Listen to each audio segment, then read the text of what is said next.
Muito bem, vamos tentar falar aqui um pouco sobre livros. Eu postei agora no Facebook um parágrafo deste bibliófilo, desse beneditino inglês do século XII, Richard, ou Ricardo, ou coisa lá que o valha, Ricardo de Bury.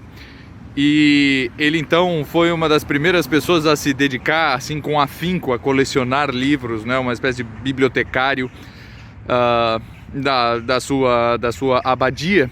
E ele escreve então esse parágrafo, né? Que é um resumo assim não só da vida de leitor e da vida de bibliófilo, como também nos dá muito material para entendermos a própria arte da leitura, a própria arte de ler. Falaremos então um pouco sobre isso a partir de agora. Então, o primeiro nível que nós temos que pelo qual nós temos sempre que começar uma leitura é obviamente o nível literário. E por literário nós entendemos aquele nível da letra mesmo, né? O que aquelas letras significam, o sentido mais dicionarizado daquilo. E nós temos que conhecer as palavras que compõem as frases, temos que conhecer as frases que compõem os parágrafos que compõem os capítulos e os capítulos que compõem os livros. Isso é bastante óbvio, mas às vezes é um tanto quanto esquecido. E no caso do nosso texto, do nosso parágrafo que nós estamos aí analisando, quem não o tem, procure o último post que eu fiz ali no Facebook.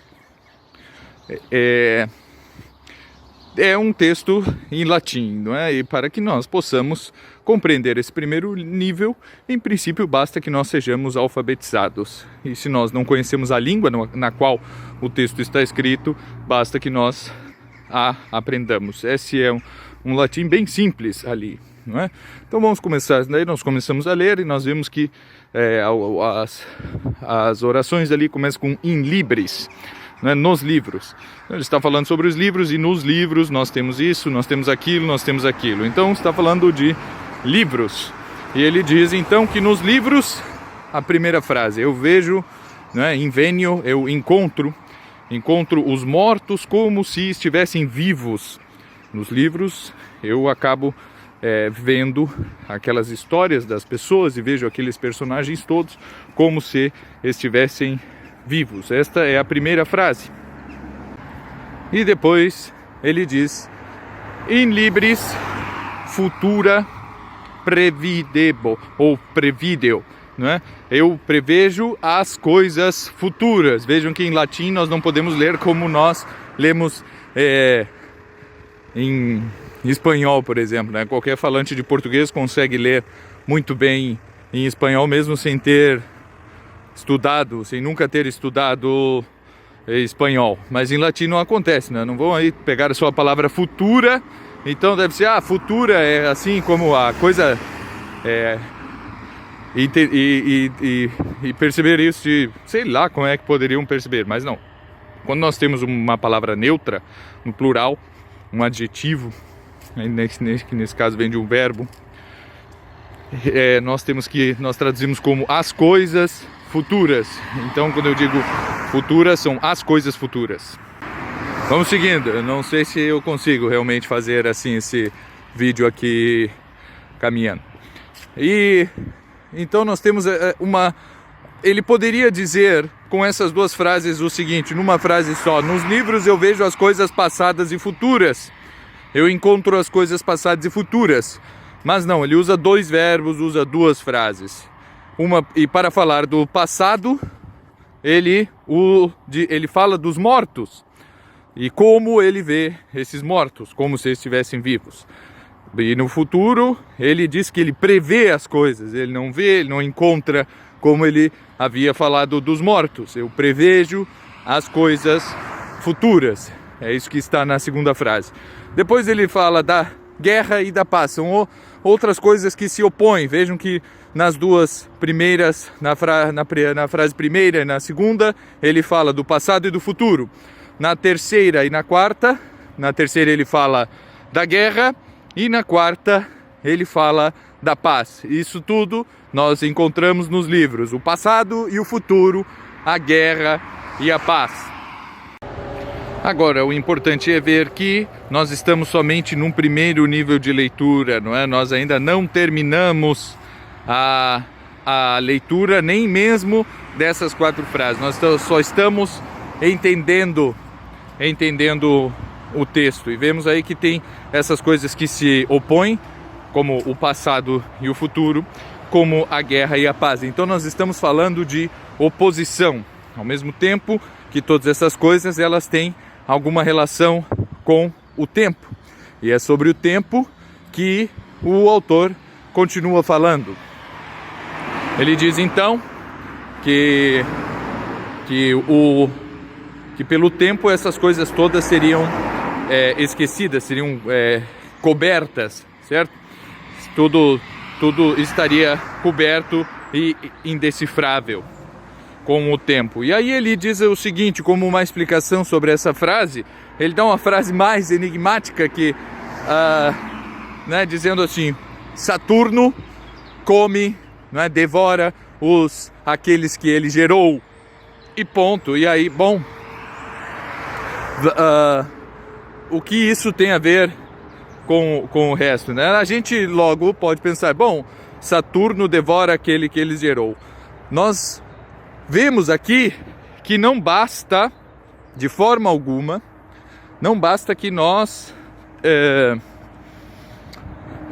conheçamos as palavras do dicionário, porque Saturno no dicionário pode estar assim: Deus, divindade romana, pode estar planeta, certo? Planeta Saturno, e por aí afora. Mas não basta, se nós não conhecermos a narrativa, se nós não conhecermos a história de Saturno, nós não vamos muito para frente. E aí nós teremos que continuar a falar de Saturno, mas em outro nível. Nós já entraremos no nível alegórico, que faz com que nós entremos num conjunto de narrativas. E esse nível alegórico pertence já no Mortimer Adler à leitura última que ele faz, não é? O nível sintópico, onde eu preciso dialogar com outros autores. Eu preciso fazer com que aquele autor ali que ele evoque outras leituras, outras experiências culturais e espirituais que eu tenha vivido, certo? É no momento em que um livro conversa com outro, e aí nós já estamos no nível alegórico, que é, para os medievais, o segundo nível de leitura. E nós vamos perceber que esse nível de leitura será importantíssimo para nós seguirmos a leitura quando se fala ali em Gloria Mundi, a glória do mundo. A glória do mundo não seria nada, seria toda coberta pelo tempo, assim como Saturno devora aqueles que ele mesmo gerou. E essa glória é algo que nasce junto, que nós conhecemos desde a primeira história narrada no Ocidente, que são as histórias do ciclo homérico, onde havia algo de principal, que no caso é Timé, certo? Que essa glória onde? Na guerra, não é? Na guerra e na paz, no momento em que Aquiles está lutando, ou no momento onde ele está em sua cabana tocando a lira.